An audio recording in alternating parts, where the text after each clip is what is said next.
Du coup, la première question, c'est tu cours alors, mais tu fais des courses de combien? Et quand tu t'entraînes, tu fais combien?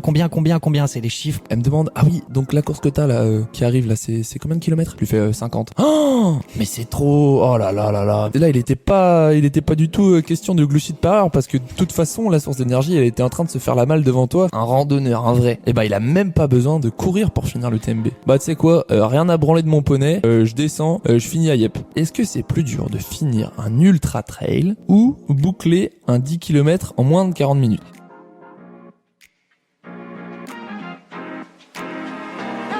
Dans le dur, le podcast. Et salut mon Kev, comment ça va aujourd'hui? Oh écoute, ça va super, et toi mon pote? On est au top, on est ici à 6-1, ou plutôt 6-1 pour les connaisseurs, Ouais. Dans le fin fond du Finistère. La porte d'entrée des Mandarins. Exactement, après une belle matinée sportive où Sous la pluie. On a pu profiter du beau temps typique de notre région. La pluie n'était pas prévue, voilà. mais elle était là.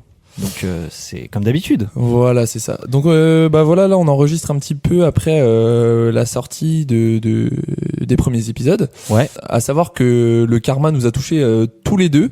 Je pense que c'est intéressant d'en parler. Oui, un petit retour là-dessus. Voilà, il faut savoir que on a sorti, vous n'êtes pas sans le savoir, un épisode sur les blessures. Donc l'épisode s'appelait Les blessures. Oui. On sature. Et en fait, le truc c'est que ça s'est un petit peu mal passé pour nous. Je pense qu'elles ont pas apprécié qu'on dise de la merde sur elles. Ouais. Et puis tu les avais comparées à une ex toxique en les traitant de pétasses. Ouais, donc t'as tenté le diable aussi. Ce prof de maths de 5e. Oui. Donc voilà, le karma a frappé. Comment ça va toi aujourd'hui, mon Kev? Oh écoute, tu vois, ça m'a fait un petit peu rire parce que parce que quand j'ai réécouté l'épisode une fois qu'on l'a sorti, parce que j'aime bien le réécouter quand même pour être sûr que tout va bien. Oh, c'est narcissique. C'est narcissique à mort. Et du coup, je me suis rendu compte que j'étais au moment où on l'enregistre, mais dans une phase de déni total. C'est un truc de fou parce que dans la période où on l'enregistre, c'est après le Snow Trail et je sais que ça va pas. Je sais que j'ai mal et que je suis en train de rentrer dans une spirale ultra négative et tout. Mais tu te persuades. Je me persuade et je l'avais déjà fait auparavant, mais là c'est la première fois que je l'ai fait à ce point et vraiment j'ai couru sur du coup ma blessure au talon pendant 5 semaines sans écouter les signaux et puis depuis là ça fait donc au moment où on enregistre là ça fait 3 semaines que j'ai arrêté de courir, que je fais du vélo. Donc voilà, je ronge mon frein, je prends mon mal en patience. Normalement je vais pouvoir recourir courant en mars, mais bon ça fait rater le premier objectif de début de saison qui était fin mars au TKB, donc ça fait chier. Mais d'un autre côté je prends ça avec philosophie et puis je me dis qu'on apprend toujours, même si c'est terrible de pas pouvoir courir. Au moins je passe du temps sur le vélo et puis je fais d'autres choses. Voilà, tu vis ça avec philosophie. Et toi, alors qu'est-ce qui t'arrive? Moi, voilà, on va pas s'attarder sur le sujet, mais c'est vrai que voilà, il y a un petit tendon d'Achille qui qui m'emmerde un peu. C'est vrai que j'ai un petit peu du mal à le gérer là. Il va falloir que ça revienne assez vite, mais il faut être patient, comme avec toutes les tendinites. Exactement. Et puis tu vois, je me dis, on a fait un épisode sur les blessures, on s'est blessé. Depuis, on a fait un épisode sur les influenceurs. Est-ce qu'on va devenir riche? Oui, déjà. Parce que influenceurs, on commence à le devenir, hein, nos petits réels qui prennent pas mal. Et d'ailleurs, on en profite pour vous remercier, vous toutes et vous tous là qui nous écoutez, parce que vous êtes sacrément nombreux. On peut le dire, on a passé le milliard d'écoutes. Ouais. Et puis des réels qui font des 600K sur Insta, donc c'est un truc de fou. Et voilà, on a plein de. Depuis, on a pu arrêter tous les deux de travailler. C'est complètement ça faux. c'est les. On s'y attendait pas du tout, mais ça prend une ampleur de fou. Non, mais c'est vrai. Plus sérieusement, on en profite pour vous remercier parce que l'accueil que vous réservez au podcast, on est vraiment super contents. Nous, on kiffe faire ça, et puis vous avez l'air d'apprécier aussi. Ouais, c'est de la folie. Donc merci à vous. Merci à vous. Un grand merci. Bon, on va arrêter de faire nos Hugo Ferrari là, de faire une intro de. Après, on est même pas à 4 rallonge. minutes d'intro. Ouais. Une demi-heure. Oui, c'est gentil. Ouais, c'est gentil. Mais allons-y, rentrons dans le dur. Et oui, parce que aujourd'hui, on est là, comme tu l'as vu, non pas pour parler de taille de membres inférieurs, parce que dans le titre, donc je le rappelle, plus c'est long, plus c'est bon, on aurait pu le penser. Oui, mais on peut facilement le penser. Voilà, on se tempère encore un petit peu. C'est pas de ça qu'on va parler. Vous l'avez bien compris, on va parler de distance. Ah. la distance dans sa forme la plus poussée, la plus absurde, et bien sûr en course à pied et en trail. Savoir est-ce que plus on court longtemps et plus c'est bon. Ouais, je vois l'idée du thème et j'ai hâte de voir ce qu'on va pouvoir en dire. Est-ce que plus on court longtemps, meilleur c'est? J'ai pas de réponse directe à t'apporter, mais j'ai hâte d'en débattre. On va essayer d'y répondre. Ok. Tout de suite. Yeah. Voilà, j'ai un petit peu envie de te mettre dans le bain avec cette réflexion que j'ai eue. Tu sais, ce moment gênant au repas de famille. Imagine-toi, t'as un petit repas de famille, ou avec tes amis d'ailleurs, ça marche aussi. Oui. Où en fait t'es un peu reconnu comme le sportif de la tablée, de la bande, et que cette fameuse question qu'on a tous déjà reçue de la part de proches, qui sont pas forcément dans le milieu, arrive. Quelle est-elle cette question? Je te la donne. C'est quoi la plus longue distance que t'as faite? Ouais, ok, je connais. C'est quoi? Ou alors, c'est vrai que là, je prends l'exemple du repas de famille, mais c'est aussi quand tu discutes avec des personnes que tu connais pas forcément très bien, qui disent ah oui, toi tu cours, ah d'accord. Ouais. Okay. Ah oui, et c'est quoi le plus de kilomètres que t'es fait? Tu sais, c'est cette question qui je vois, la taraude fameuse... tout le monde. Ouais, c'est ça. Et puis comme tu disais, c'est intéressant dans le sens où tu disais, ça vient souvent des gens qui sont pas forcément, voire pas du tout de ce milieu-là. Ils savent juste que la course à pied, c'est mesurable en termes de distance et de temps. Et du coup, quand ils s'apprennent que t'es un coureur à pied, et ils connaissent tous un peu quelqu'un qui court. Et du coup, la première question, c'est ah ouais, tu cours alors, mais tu fais des courses de combien? Et quand tu t'entraînes, tu fais combien? C'est les chiffres, parce que nous, les humains, on aime bien pouvoir se comparer, quoi. Ouais, il y a pas à chier, ça fait bander, hein. Bien sûr. Et puis après, nous les premiers, en tant que coureurs, tu vois, quand tu boucles ta sortie la plus longue ou ta course la plus longue, là, en l'occurrence, nous deux, je pense qu'elle est identique, c'est Gare-les-Dents. Ouais. On n'a jamais fait plus long. Non, ouais, pas en tout cas. Non, mais c'est tout. Ouais. C'est la même. Ouais. Et à savoir du coup 67 km à peu près. C'est ça. Ouais. Quand tu regardes après ta trace, tu te dis ah ouais putain, on a fait 67 bornes. Ouais, c'est clair. Et puis bon après c'est vrai qu'on est des pingouins par rapport à certains, mais écoute, on y viendra. Ouais, c'est ça. Mais à chaque fois que tu franchis un nouveau palier, en tout cas si tu aspires à aller vers du plus long, c'est vrai que passer des nouveaux caps, ça fait toujours plaisir, quoi. C'est bien que tu développes, que tu parles de ça parce que on va le développer un petit peu plus tard. Ok. Dans l'épisode. Yeah. Du coup, moi, je t'ai parlé de ça parce que, en fait, c'est vrai que j'ai remarqué que les proches, ils comprennent pas tous forcément. Je vais prendre un exemple personnel. Ma maman, ma chère maman, Hélène. Bonjour Hélène. Pour citer son prénom. Bonjour Hélène. Dédicace, maman. Bienvenue sur Fun Radio. Dédicace à ma mère. Big up. Hélène, ma chère Hélène, qui, somme toute, voilà, elle est pas ultra concernée par ma pratique. Hein. Je lui en veux pas, mais tu vois, elle suit ça d'un œil un petit peu extérieur. Elle sait que je cours et tout, mais voilà, même quand je faisais du vélo et tout, elle était pas forcément ultra passionnée, hein, on peut le dire, par ça. Et puis, écoute, c'est son droit. Il y a bien sûr, là-dessus. Bien sûr. Mais du coup, quand même, vu que je suis son fils, elle s'intéresse un petit peu quand même à moi. Ouais, c'est normal. Ouais. Et tout. Elle a une réflexion qui est assez récurrente quand je lui dis que tu sais je prépare des courses de 50 bornes, donc des formats maratrail un peu plus. Ouais. Elle me demande ah oui, donc la course que t'as là qui arrive là, c'est combien de kilomètres? Je lui fais 50. Oh mais c'est trop. Oh là là là là, mais c'est n'importe quoi. Pourquoi tu fais autant? Oui. Pourquoi c'est si long? Déjà, si à 50 bornes elle commence à tiquer, tu te racontes pas si un jour je pars faire la Diag ou l'UTMB, maman tu vas faire un AVC. Ah ouais, non mais c'est clair. C'est clair. Et voilà, je te dis tout ça parce que du coup elle se dit ah ok, en fait plus c'est long, plus ça va être dur. Oui. Et c'est ce qu'elle se dit. Oui. Voilà. Ouais. Sans mauvais. On n'en est pas en train de se dire que c'est le cas, mais c'est ce que les gens qui voient ça d'un point de vue extérieur, ils se disent plus c'est long, plus c'est dur. Voilà, exactement. Et en fait, elle a quand même vu que je réussissais à performer sur ces courses-là, sur mes courses objectifs. Ouais. Donc, logiquement, en fait, elle s'est dit la chose suivante. Donc, tu vois, cet hiver, j'ai participé au cross, donc j'ai fait des crosses. Ouais. T'en as fait combien? T'as fait lesquels? J'en ai fait que 2. J'ai fait le départemental et le championnat de Bretagne. Ok. Elle s'est dit, mon fils Benjamin, qui performe sur des courses de 50 km, il me dit que il va faire un cross qui fait 8 km. Je lui dis, du coup, ce week-end, ma course, elle fait 8700 mètres. Ouais. Et ben là, elle se dit, tu vas gagner alors. C'est facile par rapport à des 50 km quand même. Évidemment, réflexion logique en quelque sorte. Voilà, on peut pas lui en vouloir. Non, bien sûr. Alors quand elle a vu que j'ai effectivement pas fini premier, elle s'est posé des questions. Elle s'est dit quoi? Mais c'est bizarre. Comment ça se fait que t'es pas bon? Ouais. Comment ça se fait que tu sois pas bon, mon fils, là-dessus quand même? Voilà. Donc c'est assez marrant. C'était une réflexion qui m'est venue et je pense que c'était. Mais il y a plein de gens qui vont se sentir concernés par ça parce qu'il y a plein de gens qui ont affaire à la même chose, encore plus même, tu vois, ceux qui font. Je pense que si t'extrapoles ça à l'ultra, par exemple un ultra trailer, on va dire qui vise des top 50, tu vois, ça fait un petit peu rêver son entourage, sa famille, ses amis. Tu le mets sur un cross type Bretagne, on va dire, le top 50, il le fera pas, ou en tout cas moins facilement, quoi. Du coup, c'est vrai que les gens ils peuvent se dire, mais attends, je comprends pas. Il arrive à faire des courses de 160 km où il arrive dans les 50 premiers. Pourquoi quand il fait une course, par exemple, tu prends un cas extrême, le cross-court qui fait 4200 mètres, pourquoi il finit 193e? Je comprends pas, tu vois. Ouais, c'est clair. Alors qu'il y a plein d'autres paramètres à prendre en compte qui expliquent pourquoi. C'est juste pas le même sport en fait, et puis voilà. Les gens en ont pas forcément conscience, et c'est vrai qu'il y a une sorte de surhumanisation des personnes qui font du long, hein. Des fois à tort, je trouve. En tout cas, on va le voir. Ok. Voilà, maintenant je me pose un petit peu la question de savoir d'où ça vient cette surenchère autour de la distance. Ça vient d'où en fait? Comment Je te le demande. Comment d'où est-ce que ça vient? D'où est-ce que ça vient? Eh ben justement. Alors déjà, il faut savoir que l'humain, il a toujours couru sur les longues distances. Donc depuis la préhistoire pour chasser. Ça a été prouvé. On chassait à l'épuisement, c'est ça, non? Exactement. Ouais, okay, exactement. d'accord. Tu es bien renseigné. Voilà, on était des athlètes endurants qui étions capables de traquer des proies pendant des heures et des heures. Imagine-toi Ferme les tes yeux, là, ancêtres j'y suis là. qui couraient avec leur peau de mammouth autour de la taille et avec leur lance. Ouais. Donc en plus, je pense que tu vois, ça devait être assez lourd. Hein, Oui. Tout cet attirail. Là, ils optimisaient pas le poids à ce moment-là. Bah non, et là, c'était du pratico-pratique. Là, il était pas du tout question de glucides par heure, parce que de toute façon, la source d'énergie, elle était en train de se faire la malle devant toi. C'est ça. Avec la lance que tu venais de lui planter dans le cul.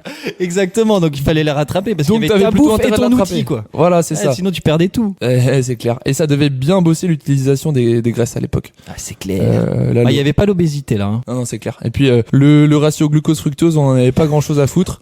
Coucou Cyril Forestier de courir mieux. Ouais, c'est clair. Coucou. Donc voilà, tout ça On pour n'avait pas dire les mêmes que problèmes. avant, on n'était pas des.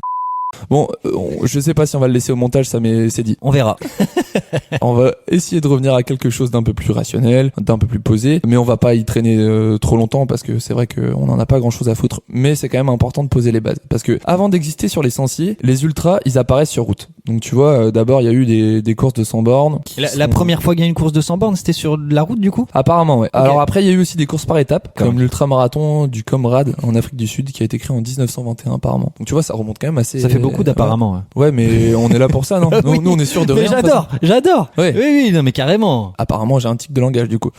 C'est ça que t'es en train de me dire. Apparemment.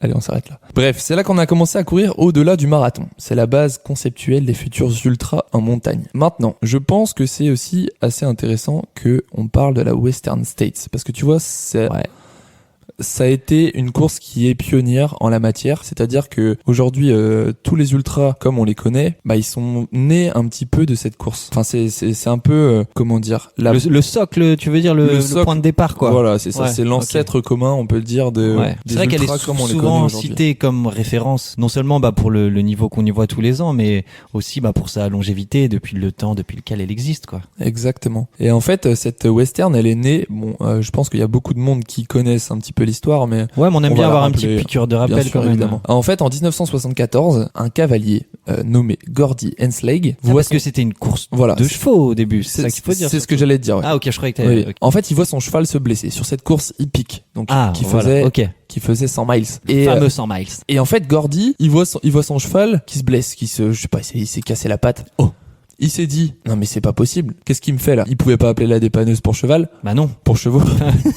Il s'est dit, je suis au milieu des montagnes, tu sais quoi, rien à branler de mon poney, je descends, je finis à Yep. C'est parti. Et Gordy, il a couru. Il est parti avec sa bite et son couteau. Exactement. Je sais pas, l'histoire dit pas d'ailleurs s'il a pris son cheval ou s'il l'a laissé sur place. Je suis pas sûr. Apparemment. Non, moi dans mon imaginaire, je me suis toujours imaginé qu'il avait vraiment fait tout seul sans son cheval. Ouais, du coup son cheval il allait se faire foutre. Je pense qu'il l'a laissé par les vautours. Ouais, sûrement. Faudrait qu'on creuse. Ouais, mais on le fera après. Du coup on vous dira pas, vous saurez pas. C'est ça. Non mais d'ailleurs il y a un super film qui s'appelle Unbreakable qui est dispo sur YouTube, qui retrace un petit peu l'histoire de cette western en suivant justement l'édition 2010 de la course où il y avait Anton et Kilian. Donc voilà, c'est franchement si vous avez l'occasion de le voir. C'est en anglais mais c'est quand même relativement facile à comprendre, je trouve. Et c'est super intéressant, le documentaire, il est vraiment génial. Donc si vous l'avez pas vu, c'est une reco du podcast. Exactement. On vous mettra le lien en bio. Non, c'est faux. non, quand même pas. Qu'on va s'emmerder avec ça. Maintenant, on va essayer de poser une question qui pour moi est un petit peu centrale dans le débat. Parce que depuis tout à l'heure, tu vois, On a un petit peu, c'était l'anecdote de ma mère qui comprenait pas pourquoi oui. on performait pas pareil sur des petites distances si on était fort sur les longues, etc. Tout ça m'amène à cette question que je vais te poser, Kevin. En Je vrai, t'écoute. est-ce que c'est plus dur de finir un ultra trail ou boucler un 10 km en moins de 40 minutes?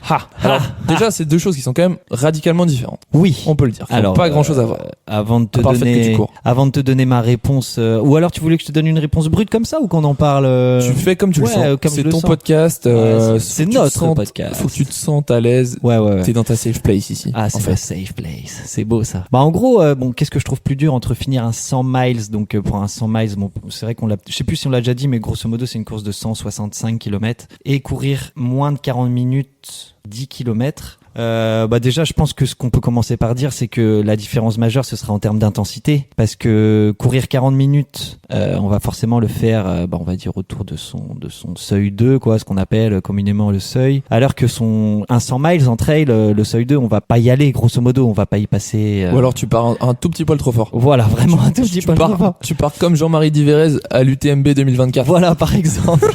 Dédicace JM. Dédicace au JM. Mais surtout qu'en plus, physiologiquement, enfin, toutes les études prouvent que un athlète très bien entraîné peut tenir son SV2 une heure. C'est pour ça que tu vois les top élites, grosso modo, ils courent leur semi en une heure, quoi. Voilà. Ouais. Donc, évidemment, que le seuil, on ne va pas y toucher quand on sera sur un 100 miles. Donc, j'ai envie de te dire qu'en termes d'intensité, évidemment, ça va paraître plus simple de courir un 100 miles, même si ça va être beaucoup plus long. Mais par contre, je sais pas, c'est dur à répondre comme Ouais, question. bah écoute, je vais t'aider un petit peu. Si Vas-y, tu veux. aide-moi. Vas-y, Donne-moi des billes. je vois Donne-moi que des tu billes. commences à te prendre la tête et tout. Ouais, on n'est ouais. pas là pour ça, mon Kev. On Non, a dit vas-y. safe place. Safe place, Faut que ouais. tu Je te commençais sentes à à m'en sortir là, donc Ouais. je reviens dans ma Vas-y, safe place. vas-y. Décrosse tes doigts là, c'est bon. C'est bon, Arrête. c'est bon. J'y suis. Pour moi, en fait, l'ultra, c'est quand même un peu plus dur mentalement. Enfin, c'est même sûr. Logistiquement aussi. Et physiquement sur la durée. En fait, c'est quelque chose qui va être plus dans l'usure. À petit feu. En fait, tu vas brûler à petit feu. Mais, il y a quand même ce truc de ne pas avoir de limite de temps, hormis cette fameuse barrière horaire qui sont, on va pas se mentir, souvent très larges. Oui. En vrai. Oui, elles sont faites de façon à ce que ce soit accessible pour quand même une grande partie des coureurs qui Voilà. s'y inscrivent. Sauf sur le Ménestrail. Dédicace à Claude. Oui, Qui arrive à nous foutre dehors. Plus de 100 coureurs à la première barrière horaire. T'es un king, Claude. On te kiffe. Ouais. T'es le meilleur.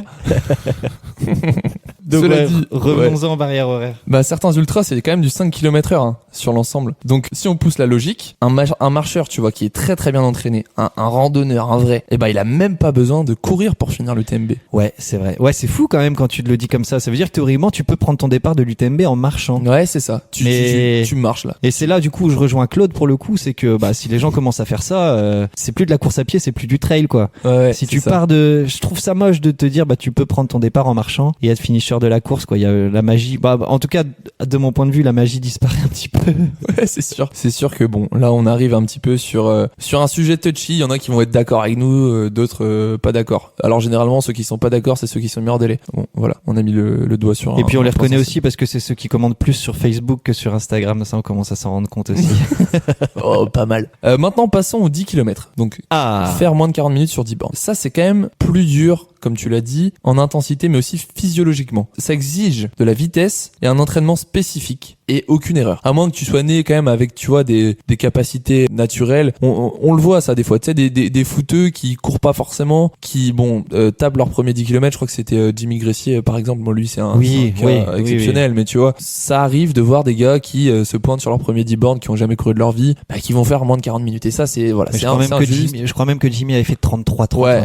Bon, là, c'est, comme tu disais, c'est un cas vraiment à C'est part, extrapolé. mais il y en a plein, hein. Oui, c'est vrai, des footeux, ils ont une certaine caisse, hein, et puis l'endurance qu'ils ont créée avec des années de foot, et puis ils se pointent, et puis voilà, boum, ils écœurent certains qui s'entraînent depuis des années. Ouais, c'est ça. Et qui restent bloqués à 50 ou plus, quoi. Et oui, donc c'est injuste, mais c'est comme ça, c'est la loi de la nature, c'est pareil, on en revient à la préhistoire, c'est ça. tu vois, Tu disais les capacités naturelles, c'est un des critères fondamentaux qui vont définir si on est bon ou pas, quoi. Ouais, c'est vrai, carrément. Bon, par contre, c'est vrai que si on prend ces gens qui ont des capacités énormes de vitesse de base, il y a quand même certains de ces gars-là qui seront nullifiés sur ultra, en comparaison de leur chrono sur route, tu vois. Et J'aime bien ton terme nullifié, c'est marrant. Ouais, bah faut dire ce qu'il y a, non? Mais bien sûr, bien sûr. Oh, nous on est là pour dire les termes. Ouais, T'as compris. t'as capté. Et inversement aussi avec les dieux de la discipline sur Ultra. Pour pas le citer, on en parlait tout à l'heure en off, Ouais. notre cher Hugo Ferrari. Oui. Ben on en parlait aussi là,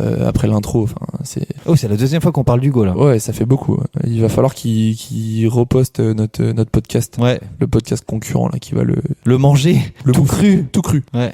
Bah le manger tout cru comme ce qui arriverait si on s'alignait sur une course contre lui. Oh, le pic est lancé. Oh. Attention toi, parce que je crois que t'es patriote. Hein. Oui, je suis patriote. Je suis patriote, Hugo. C'est bon ça. Eh ben, pour prendre son exemple. Ou alors, Ouais, vas-y, on- vas-y, prenons son exemple. Ouais. En vrai, c'est intéressant parce qu'il y a plein de gens qui le connaissent. Et puis évidemment, on se moque de lui, mais c'est en rigolant. C'est de bonne guerre. Oui. On va pas prendre que lui, on va aussi rajouter, tu vois, les Pommerets, les Daen. Ouais. Donc, ouais. Là, Hugo, tu devrais être contente, mais quand même dans un groupe. Ouais, c'est vrai. Dans les. Là, il y a du Bah, en palmarès. gros, voilà pour les bien plus de 800 ITRA, quoi, on va dire. Les... Ouais. Et bah, tu vois, ces gars-là, ils sont quand même dans l'élite de l'ultra trail français, voire mondial. Ouais. Et c'est pas pour autant que si ils font un 10 bornes, même en le préparant à fond. Alors François, je crois et même Ludo, en vrai, je crois que c'est quand même des coureurs qui restent rapides. Ça fait moins de 31, je pense, un Ludo préparé, un François préparé. Oui, je pense aussi, ouais. Après, Ludo peut-être plus maintenant, avec l'âge qui avance, oui, tu vois. mine de rien, il a eu 50 ans. Ouais. Ouais. Même il va avoir 51 cette année, je crois. C'est ça. Eux, tu vois, ils auront beau essayer de préparer leur 10 bornes à fond. Hugo, pareil, on l'a vu, il s'est lancé sur des prépas et tout. Ah, il l'a fait il a refait là cette année, en 2026. Ouais, c'est ça, là, c'est encore fait flop. Ah ouais, ça a fait flop. Ouais. 34 quelque chose. Ah, c'est pas beau, hein. C'est moche quand tu fais Quand tu fais top 20 à l'UTMB. quand tu hein. fais top 20 à l'UTMB, la corrélation elle est ridicule parce que tu te dis attends le mec il cote à 800, je sais pas c'est quoi ses meilleures cotes à Hugo en trail. Plus Ouais, de 850 peut-être sur un Ouais. top 20 UTMB, t'es pas loin de Ouais, ça. c'est à mon vrai, avis. il avait fait une TDS, la TDS 2016, là où il avait. Oui, il avait fait une super quatrième, ouais, quatrième. derrière Pocapel ou. Donc là, ouais, c'est ça exactement. Ouais. Donc là tu te dis attends ça normalement ça va chercher un petit 30 ou en tout cas sub 31. Pas du tout. Il y a pas de corrélation du Non, tout. non, pas du tout. Faut pas tomber dans le piège. Hein. Ouais. Et c'est ça, mais moi c'est ça que j'adore aussi dans le trail, c'est justement que il y ait potentiellement des mecs qui sont, allez on va le dire pas bons sur la route, et ils arrivent à être assez intelligents pour développer des capacités propres au trail, notamment la grande différence majeure c'est les montées et les descentes, hein. Ouais, carrément. L'endurance musculaire etc, la puissance, et ben tout ça bien entraîné, bah t'arrives à faire partie de l'élite mondiale, alors que tu vas sur la route, bah t'es complètement à la rue parce que 34 clairement t'es à la rue comparé à l'élite, évidemment. Ça fait un bon amateur, bien sûr, ça on est conscient de ça. Mais tu compares à l'élite, mais 34, on parle même pas de toi en fait. Mais non. Non, clairement. Même chez les femmes. Mais même chez les femmes, mais bien C'est sûr. ça, Même c'est chez ça les le pire. femmes. D'ailleurs, ça fait du bien de parler un peu des femmes dans le podcast parce qu'on ne parle pas beaucoup. Mais on y consacrera un épisode entier un jour. C'est lâché. C'est lancé. Bon voilà, on va essayer de conclure un petit peu ce petit débat en disant que terminer un ultra c'est quand même plus difficile en vrai pour un coureur lambda, tu vois. Ok. Ouais, parce que du coup, il y a une réponse, il y a une bonne réponse à cette question ou pas? Non, mais on essaye d'en apporter une. Ok, mais tu vois. vas-y. Et par contre, passer sous les 40 minutes, bah c'est plus difficile pour un coureur d'endurance, tu vois, qui reste pas très rapide. Oui. En vrai. Ouais, si on- c'est si clair. on Oui, extrapole. Voilà. Ouais, c'est la réponse logique et ça se tient. Et puis de toute façon, il n'y a pas de réponse. Et puis gardez la réponse qui vous plaît. Ouais, voilà. c'est ça. On est là pour fâcher personne. Exactement. Et puis si vous êtes nul sur ultra, peut-être que vous serez bon sur la route et puis inversement. Voilà, faut juste changer de sport. Ouais, changer de sport, essayer des choses et puis vous verrez bien. Vous mettez-vous au ping-pong, Par exemple. Alors maintenant, je vais te parler un petit peu de chiffres. Parce que c'est vrai que là, on a dit qu'il y avait pas forcément une bonne réponse, mais on dit aussi que les chiffres ne mentent jamais. Oui. Et j'en ai trouvé quelques-uns, des chiffres. Ah, du concret. Peut-être qu'eux, ils vont nous apporter la réponse qu'on attend tous et toutes. Et toutes. Et toutes. Pour te donner une fourchette, tu vois, il y a entre 50 000 à 110 000 finishers d'ultra trail par an en France. En tout cas, si on prend l'année 2024. C'est vrai que là, j'ai oublié de te préciser, on prend l'année 2024. Ouais, ok.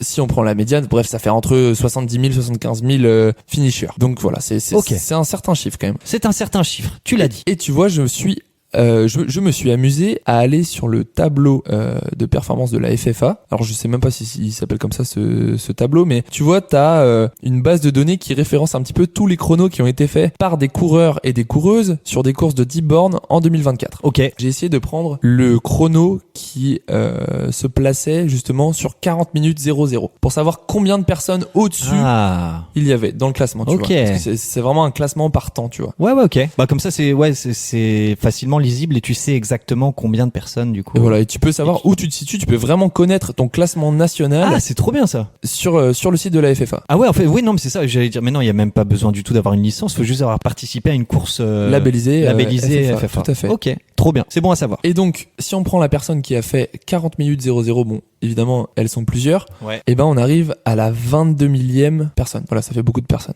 Ça fait 22. Donc, ça veut dire qu'en 2024, 22 000 personnes ont couru Moins de 40 moins de minutes 40 minutes sur 10 bornes. kilomètres. C'est vrai que c'était pas très clair mon explication, mais Non, mais si, on sait, on a la finale, on a le fin mot, donc Voilà. on comprend. donc je te Où redonne tu le voulais chiffre de revenir. départ. Ouais, vas-y, Le chiffre de départ on y voit qui plus était- clair. qui était du coup pour les ultras 70 000 à 75 000 finishers. Ok. Et les personnes qui sont sous 40 minutes sur 10 bornes, on est à 22 000. Ah, conclusion. On a dit, les chiffres ne mentent jamais. Oui. Qu'est-ce que nous disent les chiffres? Eh bien, les chiffres nous disent que il y a moins de monde à finir un 10 km en moins de 40 minutes, donc que c'est plus dur. Et selon mes calculs, il y a quasiment 3 fois moins de monde, ce qui voudrait dire que c'est quasiment 3 fois plus dur.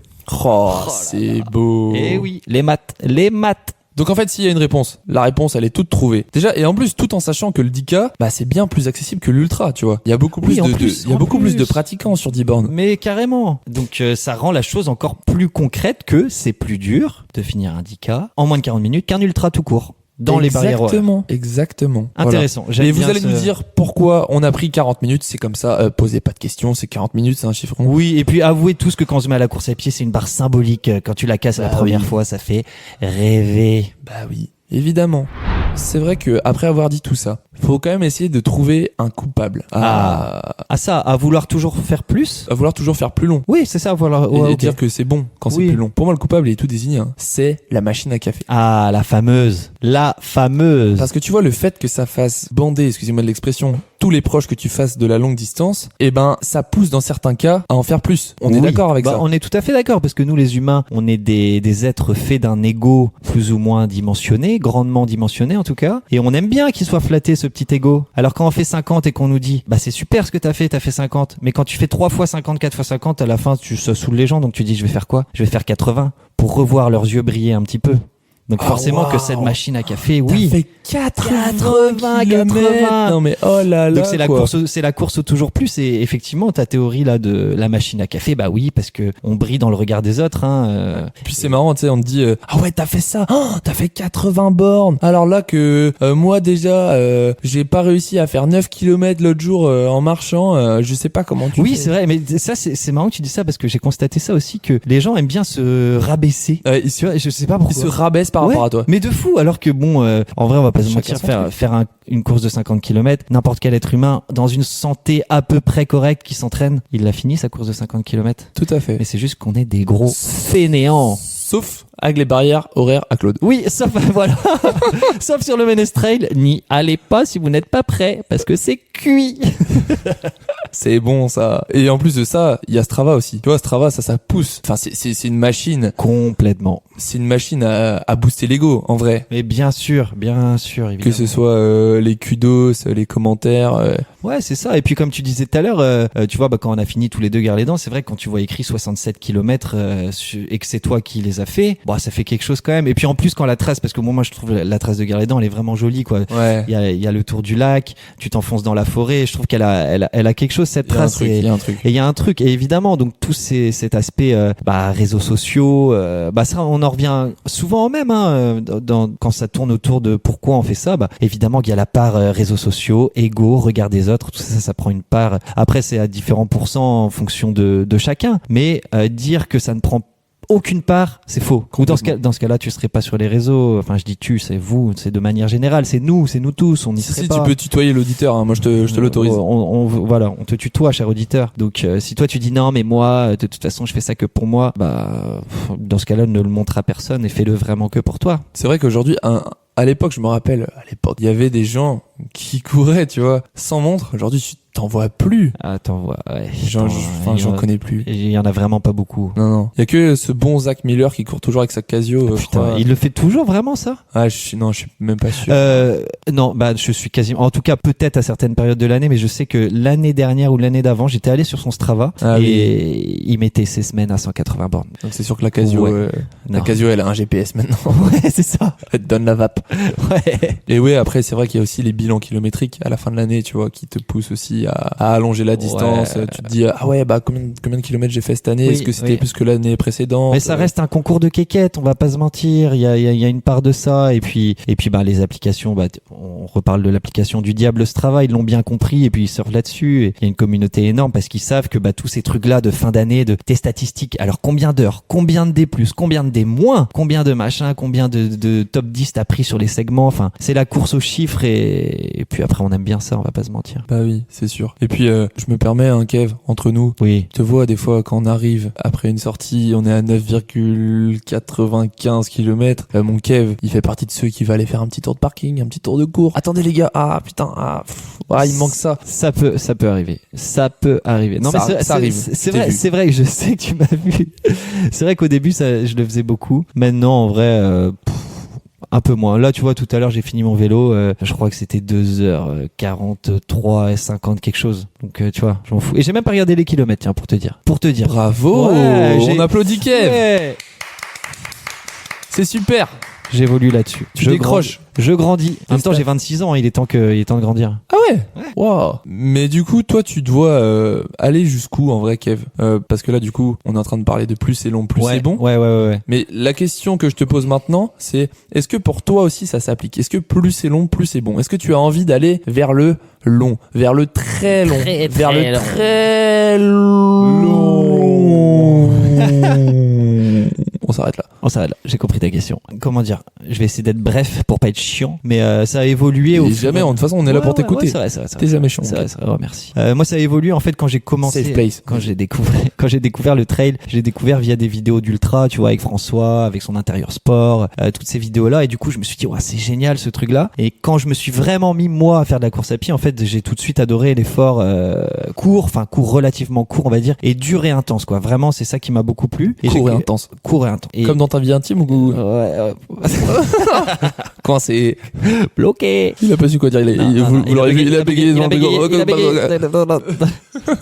Enlève intense.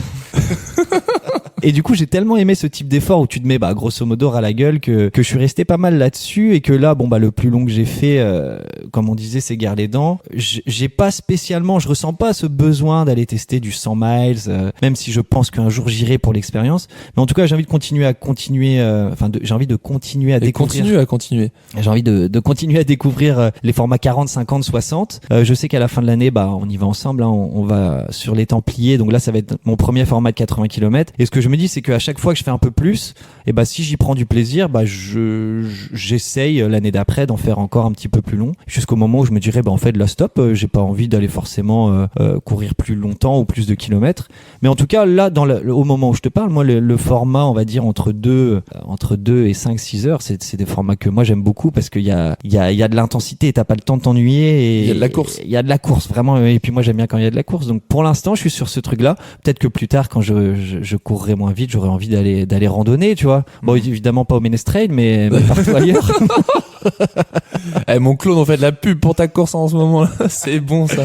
Non mais ouais, voilà. En fait, ce que je me dis, c'est que au fur et à mesure des années, si j'augmente un peu, je prends du plaisir, je continue à augmenter, quoi. Et toi, t'es comment vis-à-vis de ça? Tu te vois faire quoi? C'est vrai que c'est assez marrant que tu le dises parce je sais qu'on a écouté tous les deux le podcast de Jonathan Parisé dans Café Trail. Ouais. By Team Trail Finistère. Lui, c'est vrai que il disait aussi que ça l'excitait plus d'être sur un cross et d'être à la bagarre avec des mecs plutôt que d'être sur la diag où tu vois, on te dit il y a un mec 15 minutes devant, il y a un mec 15 minutes derrière. T'es là, ok, en fait, tu cours contre toi-même, quoi. Oui. Il y a moins ce côté compétition où t'as l'aspect mental où tu te bagarres avec quelqu'un, tu le dépasses et te redépasses. Donc moi, c'est vrai que j'ai un petit peu cette vision-là. Ouais, ok, je vois. Malgré que je pense que j'ai un peu moins la passion pour le cross que Jonathan, parce que peut-être que je suis plus nul que lui aussi, c'est sûrement ça. Et en fait, on a quand même, pour moi, un terrain de fou sur des 50 bornes. Tu peux quand même déjà vachement te faire plaisir en termes même de sensation, tu vois, d'aller vite. la sensation de vitesse, tu la retrouves aussi sur des 50 bornes. Ah mais carrément.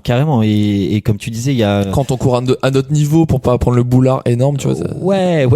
Mais oui, peu importe la course de 50 bornes, il y a des moments où tu iras vraiment pas vite du tout et il y en aura d'autres où tu vas relancer, tu auras l'impression de voler sur une partie roulante et c'est génial. Moi, c'est ce genre de truc-là, la variété en fait que j'aime bien. Ouais, c'est un peu pareil en vrai. Et tu vois, je kiffe cet entre-deux là où quand même tu dois te rentrer dedans. Mais pas trop, parce que c'est un effort, tu vois, qui fait 4 heures. Donc ouais, ça moi je l'ai découvert sur Gare-les-Dents. Ouais. C'est la première course que j'ai faite où je me suis dit j'ai pas trouvé ça dur. Vraiment littéralement, c'était la première fois que depuis que je cours parce qu'en fait j'ai tellement l'habitude d'être sous un petit peu sous le seuil, tu vois. Au rupteur. Ouais, c'est ça, au rupteur, mais vraiment à me dire vivement la fin. Là à Gare-les-Dents, pas du tout en fait, j'étais sur des intensités, j'étais même pas à mon SV1 pour te dire, tu vois, pour aller un peu chiffre, on va dire, et j'étais même pas à mon SV1 en tout cas sur ma moyenne de la course, même si évidemment dans les bosses ça montait un peu au-dessus, mais grosso modo, je n'ai pas eu de souffrance cardiaque quoi.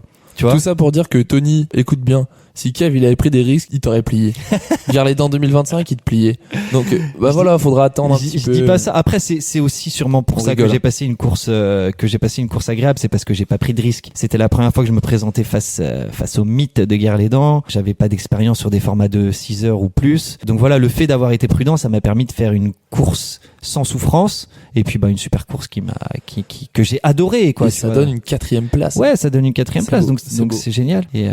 Et donc voilà, c'était la première fois que j'avais fait une course vraiment où il y a pas eu un moment où je me suis dit je suis en train de souffrir, j'en peux plus, tu vois. Et ouais, c'est vrai que moi en vrai j'aime beaucoup quand même cette sensation c'est quand même intense. Ouais. Mais pas trop, tu vois. C'est ça. C'est pas de la souffrance pure, t'es pas à toujours cracher tes poumons, avoir le goût de sang dans la bouche et tout.